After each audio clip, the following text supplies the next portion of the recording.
Hello everyone, welcome back to MSP101. My name is Kanesh, I'll be your host for today. And here we just want to bring you a series of MSP related questions that will help you process some thoughts in getting involved or getting engaged with an MSP. So for today we have Mahir. Mahir is a project engineer for an MSP organization called FatNinjas. Mahir, how are you doing today? Good. How are you? Good. Thanks. Thanks for asking, Mahir.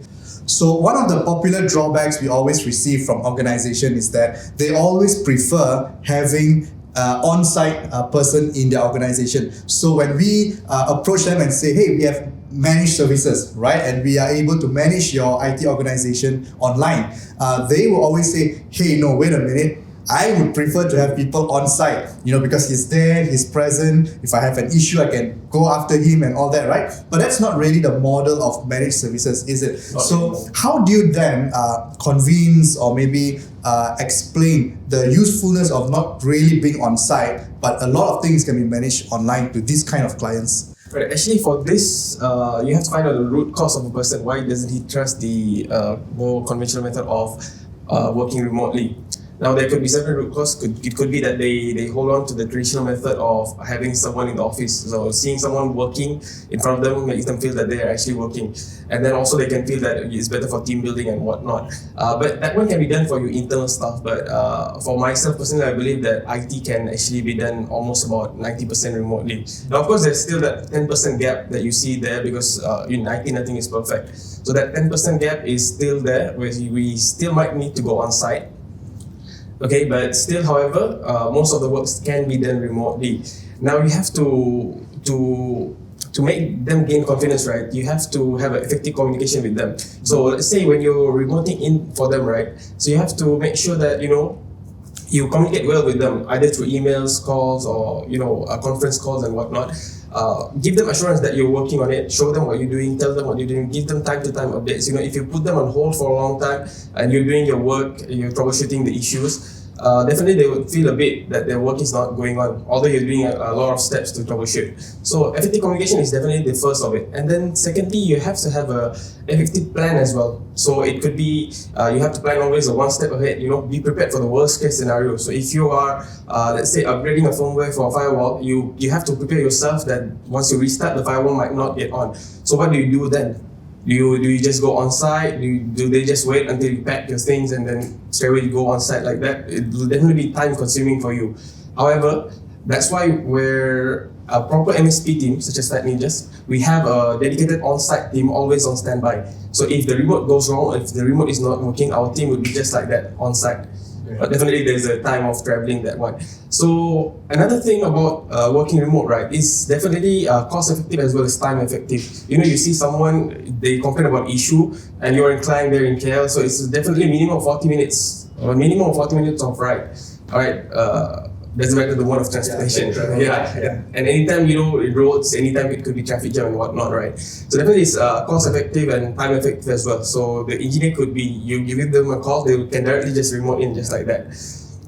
So you have to tell them these few factors, right? Maybe for some people you might have to do POCs as well, proof of concept. Give them a free of few hours, free of cost. Show them that work can be done remotely, and I believe those are the keys to give them a confidence. All right, show them first that it can be done remotely, and then when you show it to them, definitely you have to provide them the key elements of MSP, which is having your devices and everything on a managed alert.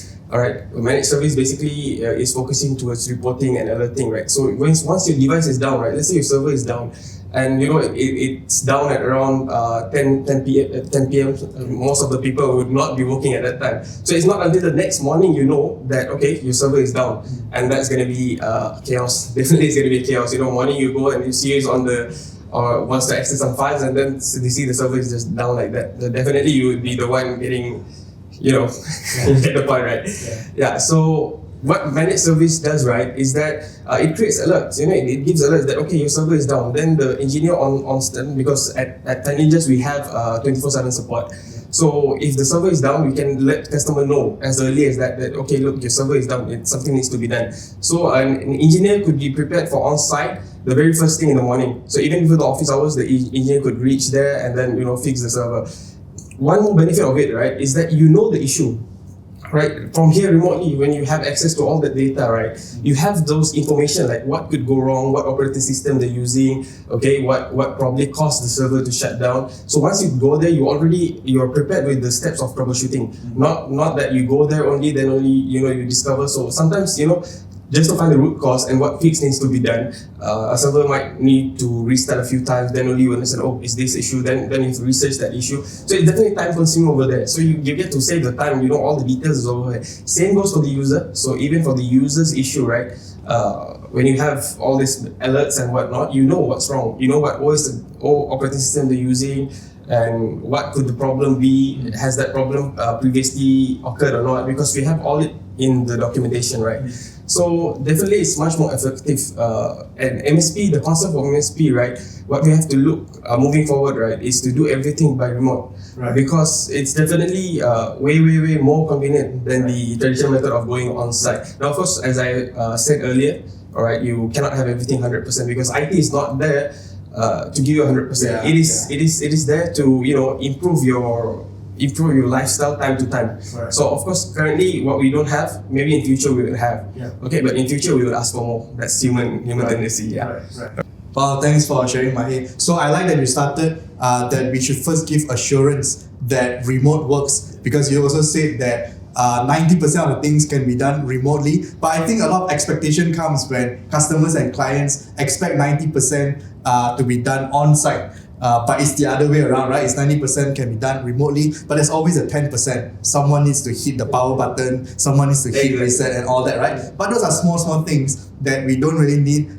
sometimes at on-site. We don't need to pay an IT staff to be on-site 24/7 in the organization just to press the power button, right? So I think that's where you're coming from, and a lot of things can be done remotely in the context of patching, in the context of remote monitoring, security, and etc. So that's Mahir for you, and he has explained a lot of what he does in a short session and why remote could be much better as compared to having a dedicated person on site in your organization. I hope that has broadened your mind a little bit more about what MSP can provide to you, and I'll see you guys in our next episode of MSP 501. Bye-bye.